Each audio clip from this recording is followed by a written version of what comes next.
오늘 우리에게 주신 하나님의 말씀은 구약 성경에서 봅니다. 구약 성경 877쪽 시편 103편 5절 말씀을 장성 목사의 연이역본으로 봉독합니다. 하나님 보시기에 좋은 곳으로 내 소원을 만족해 하사 내 청춘으로 수리같이 새롭게 하시는도다. 아멘. 오늘 우리는 성령님 아래 성경 위에 하나님의 말씀을 듣기를 원합니다. 오늘 여러분들이 주목하실 설교 제목은 하나님 보시기에 좋은 것입니다. 오늘 우리들의 삶 속에 하나님이 개입하고 계십니다. 그러나 오늘 우리들이 내가 내 인생을 끌고 가고 있다, 내가 내 인생을 살고 있다는 생각이 너무도 강하기 때문에 하나님이 우리들의 인생에 개입하고 있는 것을 우리들이 잘 알지 못하고 있습니다. 마치 이와 같습니다. 대한민국 정부가 그 나라를 움직이고 있습니다. 그런데 우리들이 일상생활에서 대한민국 정부가 어떻게 움직이는지 이제 그럴 거라는 기대도 있고 또 그럴 거라는 지식도 있지만 이렇게 평상시에 별로 느끼지 못하는 것과 같습니다. 그래서 메르스 같은 사태가 벌어지게 되면 그때 비로소 정부에 대해서 생각하게 되고 정치에 대해서 조금 더 깊게 고려하게 되는 것 같습니다. 그럴 때 우리들은 정부가 제대로 작동을 하고 있느니 안 하고 있느니, 정부가 행정 조치가 충분했느니 미흡했느니, 이런 여러 가지 논설들이 오고 가게 되는 것을 여러분들이 잘 알게 되실 줄로 믿습니다. 여러분들이 인생을 살아갈 때에 마치 그와 같습니다. 여러분들이 평상시에는 그냥 여러분들이 일을 합니다. 밥 먹습니다. 쉽니다. 또 놀기도 합니다. 또 신앙생활 하기도 합니다. 그렇게 사시다가 여러분들이 어려운 일에 부딪히게 되면 그때 여러분들이 잠깐 하나님이 내 인생에 어떻게 개입하시는 거야? 이렇게 생각을 합니다. 그래서 여러분들이 어려움이 생기게 되고 괴로운 일이 생기게 되면 하나님이 내 인생을 왜 이렇게 놔두는지 혹은 왜 이런 방향으로 이끄는지에 대해서 여러분들이 생각이 생기게 됩니다. 네, 그런 것들이 오늘 우리들의 삶 속에 하나님이 개입하고 있는 것에 대해서 우리들이 생각할 여지가 있다 하는 것을 보여줍니다. 오늘 시편 103편 5절 말씀은 어떤 이가 문제에 부딪혔어요. 어떤 이가 삶 속에서 자기 자신을 새롭게 할 필요가 있어요. 그래서 이분이 이런 얘기를 합니다. 참 인생에서 어려움이라는 거 이거 정말 만만치 않구만. 참 인생에서 이렇게 잘 풀어지지 않는 일이 생긴다고 하면 사람이 굉장히 휘둘림을 당한다고 하더니 이게 정말 그렇구만. 또 어려움이 생기게 되면 머리에 새치가 늘어가는 게 아니라 아예 백발이 된다고 그러더니 내 경우가 딱 이 짝이네, 뭐 이런 생각도 들고, 또 일이 잘 안 되기 시작하면 건강조차도 왠지 여의치 않은 것을 확인하게 됩니다. 그래서 이 시편 103편 기자가 그 얘기를 하고 있는 겁니다. 뭐라고 얘기하느냐? 자신이 점점 나이 들어가고 늙어가고 있고 기력이 쇠하여 가고 있는 것을 느끼면서 이런 고백을 하는 겁니다. 내 청춘 어디 갔나? 이 생각하는 겁니다. 나이 50이 넘어가신 분들 아마 이런 표현이 가슴이 와닿지 않을까 이렇게 생각이 됩니다. 거기 봅니다. 시편 103편 5절 하반절에 내 청춘으로 수리같이 새롭게 하시는 도다, 이렇게 말씀하고 있습니다. 청춘이라는 말은 뭡니까? 20대의 새푸름, 이걸 말하는 겁니다. 정말 사람의 피부색이 가장 아름다울 때, 사람의 기력이 가장 활기에 넘칠 때, 20대의 모습을 토박이 말로는 새푸름이라고 그러고 한자어로는 청춘이라고 그럽니다. 그런 그때를 그리워하는 겁니다. 여러분, 나이 드신 분들이 늦바람이 납니다. 왜 그런지 아십니까? 바람을 피면 왠지 청춘이 회복이 되는 느낌이 들거든요. 그래서 사람들이 그 짓 하는 겁니다. 그래서 여자 꽁무니 남자들 중에 나이 드신 분들이 왜 쫓아다니느냐? 청춘이 그렇게 하면 회복이 될까 하는 어떤 생각이 그냥 들어오는 겁니다. 그래서 이제 그런 것들이 참 인생의 여러 가지 우환을 불러오는지도 모르고 그렇게 쫓아다닙니다. 이게 청춘입니다. 근데 청춘을 상징하는 성경의 키워드가 있습니다. 수리입니다. 영어로 이글인데 이걸 독수리라고 번역을 하면 안 되는 겁니다. 그래서 개역 성경에는 독수리라는데 수리가 맞습니다. 독수리와 수리의 차이가 뭐냐면 이게 둘 다 수리과입니다. 근데 둘의 차이가 뭐냐면 독수리는 시체만 먹습니다. 사체만 먹어요. 그러니까 사냥을 안 합니다. 독수리는. 그래서 어떤 짐승이 사냥을 하다 먹고 남긴 찌꺼기 주로 먹고 또 어떤 짐승이 뭘 사냥했다. 그럼 독수리 떼가 위협을 줘서 도망가게 하고 남이 사냥해 놓은 먹잇감을 이제 이렇게 차지해서 먹는 겁니다. 이게 독수리입니다. 그런데 수리는 직접 사냥을 하는 그런 새를 일컫는다는 거 여러분들이 기억하시면 좋겠습니다. 내 청춘으로 수리같이, 이게 무슨 말입니까? 사냥을 할 만한 힘이 있다는 거죠. 이제 이렇게 내 젊음이 왔으면 좋겠다.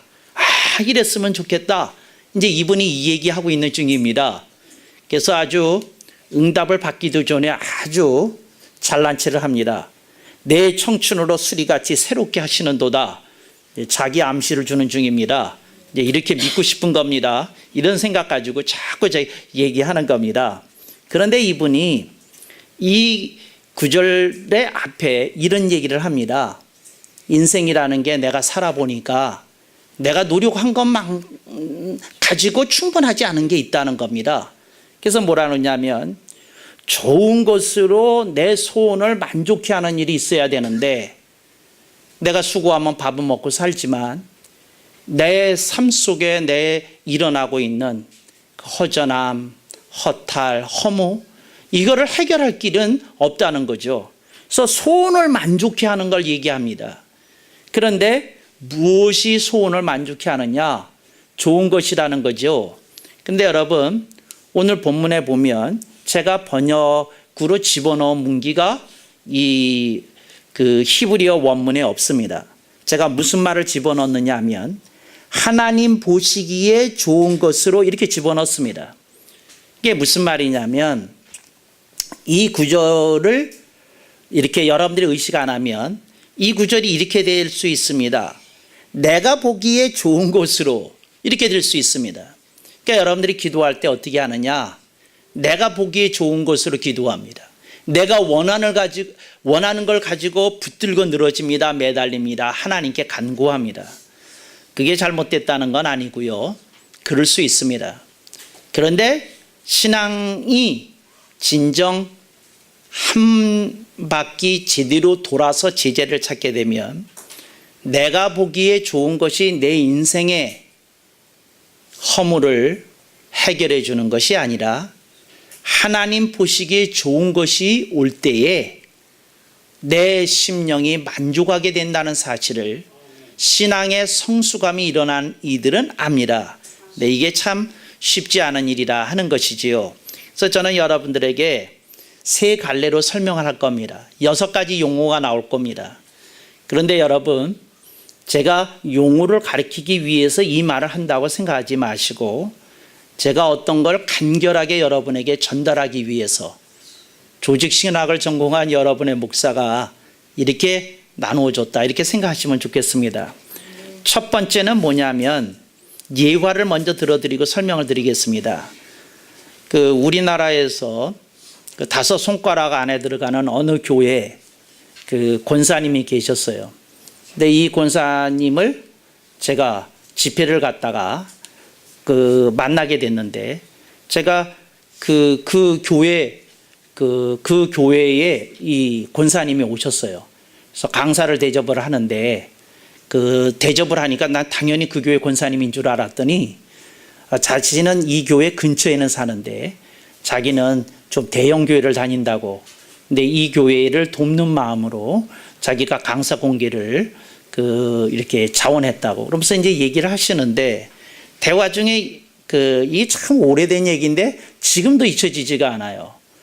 그런데 뭐라고 얘기를 하시느냐 하면 자기가 이번에 둘째 사위를 봤는데 근데 검사라는 겁니다. 검사하고 됐다고 너무 하나님의 축복이 임해서 제가 그분이 하시는 말이 제가 지금 하늘 위에 있는지 땅 위에 있는지 알지 못하는 상태라고 얘기를 합니다. 그랬더니 그 교회의 담임 목사님이 그러면 신앙이 좋으신가요? 그 한 가지 결점이 교회를 안 다니는 거예요. 이렇게 얘기하는 겁니다. 그래서 제가 그때 그게 벌써 수십 년이 지났는데 25년도 더 된 얘기인데 지금까지 기억을 합니다. 근데 왜 기억을 하게 됐느냐? 첫 번째 얘기입니다. 신앙 가치와 일반 가치입니다. 그게 뭐냐면 사람이 행복을 느끼는 게, 사람이 만족을 느끼는 게 신앙 가치 가지고는 안 되더라는 거죠. 일반 가치입니다. 이게 무슨 말이냐면 우리 사위가 회사를 다니는데 그냥 평범한 회사원입니다. 열심히 일하는 사람입니다. 그런데 믿음이 좋고 부족하지만 하나님 말씀대로 살려고 그래서 너무 대견하고 너무 좋게 보이고 내가 이런 우리 사위 주신 하나님 때문에 내가 하늘 위에 있는지 땅 위에 있는지 알지 못하다고, 이런 얘기는 결코 나오지 않는데 사위가 예수를 믿든 말든 아무 상관없이 검사 정도 되면, 변호사 정도 되면, 의사 정도 되면 하늘 위인지 땅 위인지 알 수 없다. 이런 걸 보면서 저는 목사로 회의를 느낍니다. 신앙 가치라는 게 일반 가치를 이기지 못하는 거구나.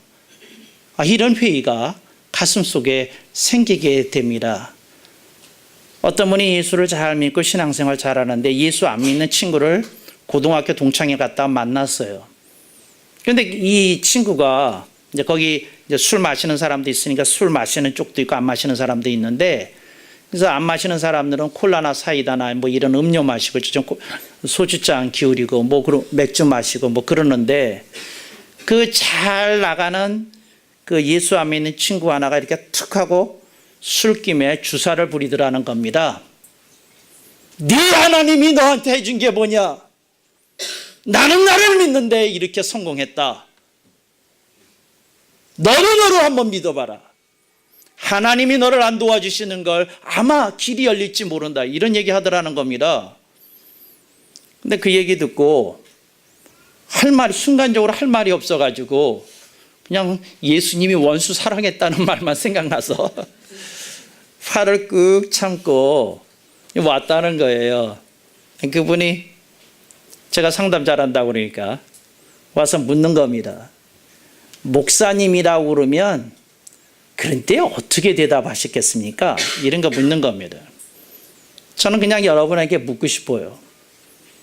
어떤 친구가 잘 나가요. 반드시 술김에 하는 말이 아니라 세상 속에서 자기가 잘 나고 있다는 걸 거들먹거려요. 제가 여러분에게 묻습니다. 여러분의 신앙 가치가 여러분으로 하여금 당당하게 지켜줍니까? 거들먹거리는 비신앙인들 앞에서 여러분들이 여유와 겸손을 가지고 있습니까? 여러분들이 그런 친구들 앞에서 여러분들이 보여줘야 될 그리스도인의 강건한 모습이 있다는 걸 기억하실 수 있기를 바랍니다. 오늘 우리들의 삶 속에 하나님이 주신 음성이 들려야 될 줄로 믿습니다. 신앙 가치와 일반 가치 속에서 여러분들이 생각해야 될 대목은 이겁니다. 여러분들이 속사람이 변하기 전에는 여러분은 교회를 다니는 사람이지 신앙 가치를 통해 삶의 기쁨을 누리는 사람이 아닐 수 있다는 사실에 주목하십시오. 신앙 가치가 일반 가치 위에 있는 것이 신앙인의 정도라는 거 말씀드리고 싶습니다. 두 번째, 어떤 분은 이것도 예화를 통해서 설명하는 게 빠르겠습니다. 어떤 분이 이것도 한번 말씀드린 일이 있는데 주일날 골프를 치러 갔어요. 근데 교회 장로님인데 주일날 골프 치러 갔어요.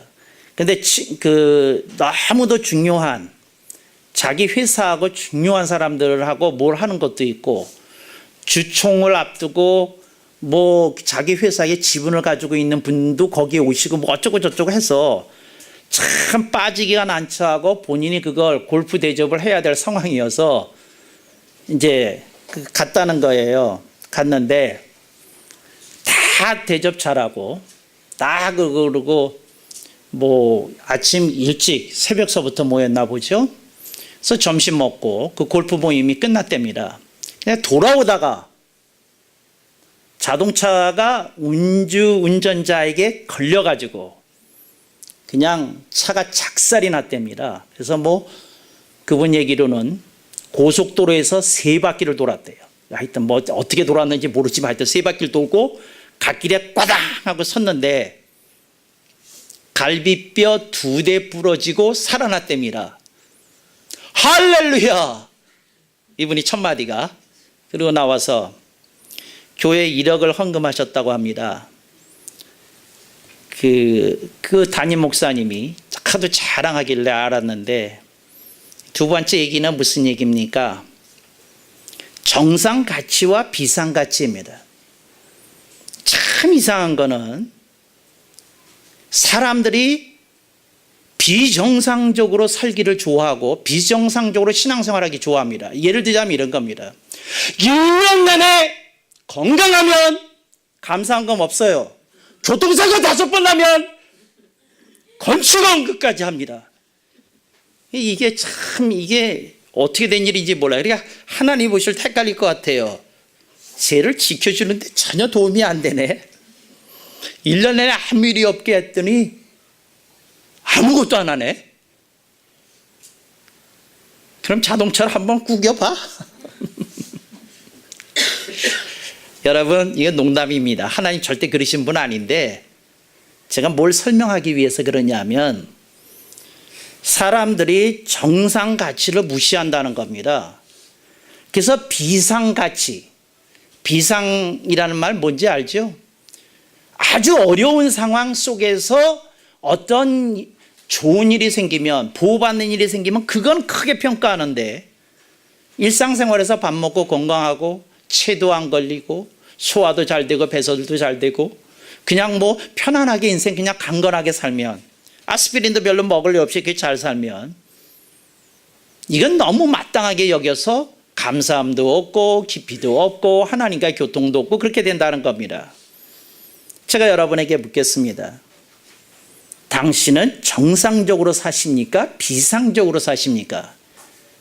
여러분들이 정상 가치를 조금 누려야 됩니다. 애들이라는 게 이러거든요. 사고를 안 치고 쭉 가주니까 부모가 교만해져가지고 애들 가치를 몰라요. 그러다가 어디 동창회 가든지 미용실에서 어느 엄마가 얘기하는데 자기 집에 속속이네 애 얘기를 쭉 듣고 나니까 아이고 오늘 가가지고 라면 끓여줄 게 아니라 빅맥이라도 사줘야 되겠다. 뭐 이런 감동이 막 오더라는 거죠. 아니 사고 안 칠 때 좀 알아주시지. 뭘 그걸 또 사고 친 얘기를 듣고 뭘 또 그제서야 깨달음이 오고 난립니까? 저 애들 사고 치지 않게 부모들이 개과천선하시기를 주님의 이름으로 축원합니다. 정상가치를 좀 붙드십시오. 정상가치. 남자들이라는 존재가요, 정상가치를 잘 모르는 그 동물입니다. 그게 뭐냐면 술집 여자가 아주 눈웃음 한 번 치면 그냥 뿅 가요. 그냥 뿅 가. 이게 비상가치입니다. 아내가 평상시에 눈웃음이 아니라 입웃음 이렇게 치면서 이렇게 얘기할 때 그 입술 이뻐서 뽀뽀할 생각이나 하시지. 그거 내 여자도 아닌 여자의 눈웃음에 넘어가는 그 남자들 참 알다가도 모를 일입니다. 여러분 정상가치를 가지셔야 내 가족이 이뻐 보이고 귀하게 보이고 아름답게 보이고 멋져 보인다는 사실 기억하시기 바랍니다. 그래서 앞으로는 혹시 길가리 가다가 혹은 어디 가서 앉아 있는데 조금 스타일 좋은 여자든지 남자든지 보이더라도 얼른 수습하십시오. 비상가치에 빠지지 말자. 정상가치로 제정신 찾자. 아멘 안 하는 분들은 무슨 생각하시는지 모르겠어요. 정상 가치를 들으시길 주님의 축원합니다. 사람이 정상적으로 살아야 됩니다. 할렐루야. 아이고, 이거 비싼 가치 이거 어떡하나요? 이거 별 가치 없는 겁니다. 그래서 제가 여러분한테 얘기합니다. 사고가 없었던 게 최고의 축복입니다. 이걸 기억하십시오. 그러지 마십시오. 암이 걸렸다가 기적이 일어나는 게 기적이 아니고 암이 안 걸린 게 대기적입니다. 대기적. 정말이야. 교회에서 목사님들이 농담을 하는 말이 있어요. 목회자들끼리 모이면 농담하는 말이 있어요. 암병이라도 걸려야지 건축원금이 나온다는 거예요. 그런데 너무들 건강하니까 아무 일도 안 일어난다는 거예요. 이 역설적인 얘기, 여러분들 고기에 담겨져 있는 맥락을 기억하시기 바랍니다. 세 번째입니다.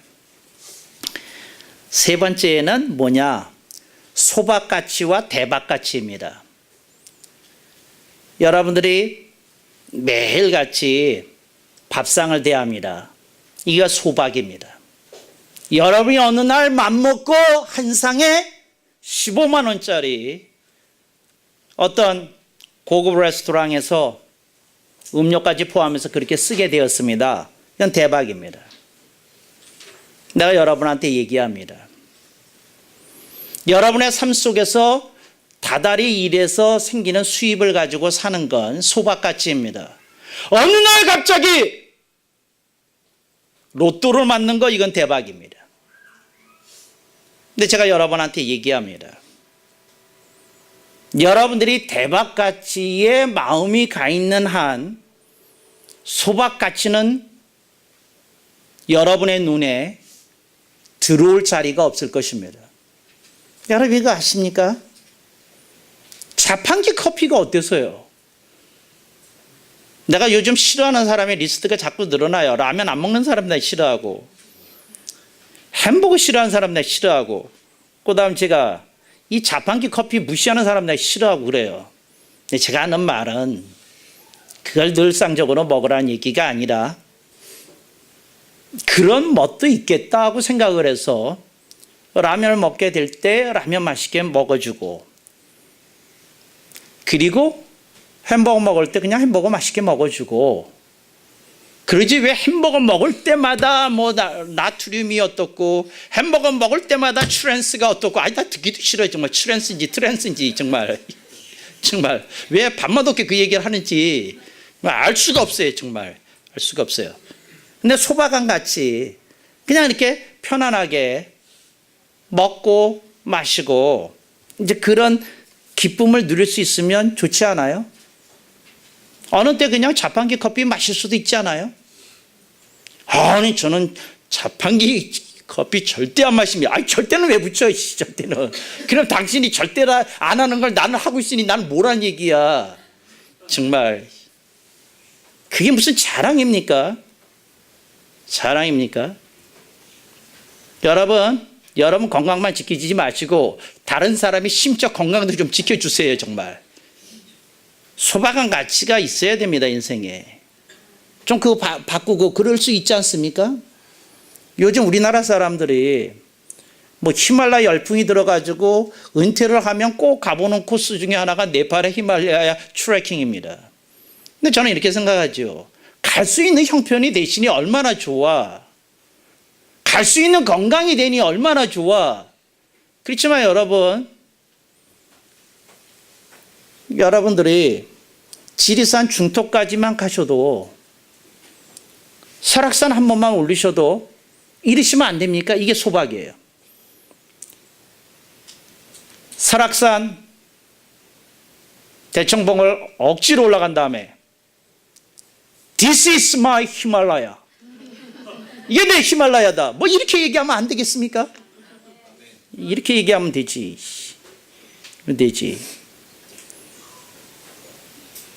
내가 쫓아다녔던 그 나쁜 가시나는 딴 놈하고 눈이 맞아가지고 딴 데로 시집가 버렸고, 내가 마음에도 없던 여자 나 결혼을 하게 됐는데 그 여자가 그러더라고 그래요. 내가 꼭 듣고 싶은 고백이 하나 있으니까 그거 해주면 당신하고 결혼한다고. 그 배신을 때렸던 그 여자 친구하고 이 여자하고 친구였대요. 절친이었대. 근데 이제 저쪽으로 배신 때리니까 눈도 안 들어온 여자한테 이제 대실해가지고 이제 결혼하자고 그러니까 그 고민을 많이 하다. 그 전서부터 좋아하는 걸 알았으니까 대실했겠죠. 그랬더니 내 마음에 드는 고백을 해주면 하겠다고 그랬어요. 그래서 저를 찾아왔어요. 목사님, 어떤 고백을 드려야 될까요? 네, 그래서 내가 써준 거 가지고 되겠지만 본인이 마음의 준비를 해야 된다. 어떤 마음의 준비를 해야 되나요? 당신이 내 인생을 함께할 여자다. 그런 마음을 먼저 준비하고, 목사님 도와주세요 그래야지. 네가 그게 그럴 준비도 안 됐는데 뭘 도와달라고 그러냐 그랬어요. 그랬더니 시키지도 않았는데 3일 금식을 오살리에 가서 하고 왔어요. 목사님 3일 금식했습니다. 가르쳐 주세요. 그래서 얘기해 줬어요. 뭐였을 것 같습니까? 무슨 고백? 내가 따라하겠어요. 여러분들 한번 따라해 보세요. 집에 와서 꼭 하시기 바랍니다. 남자분들은, 결혼하신 분들은. 그리고 결혼 안 하신 분들은 이 다음에 여러분의 반려가 될 여자한테 청혼하면서 이 말 하시면 좋습니다. 반지를 주시면서 한번 따라해 보십니다. You are my Eve. 당신이 나의 하와다. 이 얘기입니다. 당신이 나의 하와다. 내 반쪽이다. 이제 이런 얘기를 하라는 거죠. 여러분 옆에 있는 사람이 이 세상에서 가장 아름다운 여자로 보이십니까? 그렇지 않으면 딴 데 이건 이거고 저건 저겁니까? 내가 남자들 중에서 제일 싫어하는 부류가 뭐냐면 이건 이거고 저건 저거래요. 나 이거야 원. 소박 가치가 대박 가치를 압도해야 됩니다. 여러분 그런 황당한 그런 생각으로부터 벗어나십시오. 그런 정상적인 사고를 가지십시오. 나와 함께한 이 여자가 진짜다. 나와 함께했던 모든 사람들, 그 사람들이 내 인생의 소중한 사람들이다.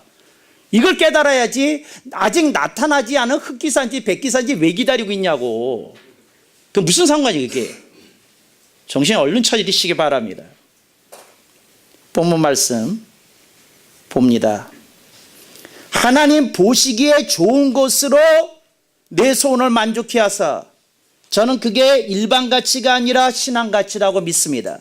저는 그게 비상 가치가 아니라 정상 가치라고 믿습니다. 저는 그게 대박 가치가 아니라 소박 가치라고 믿습니다.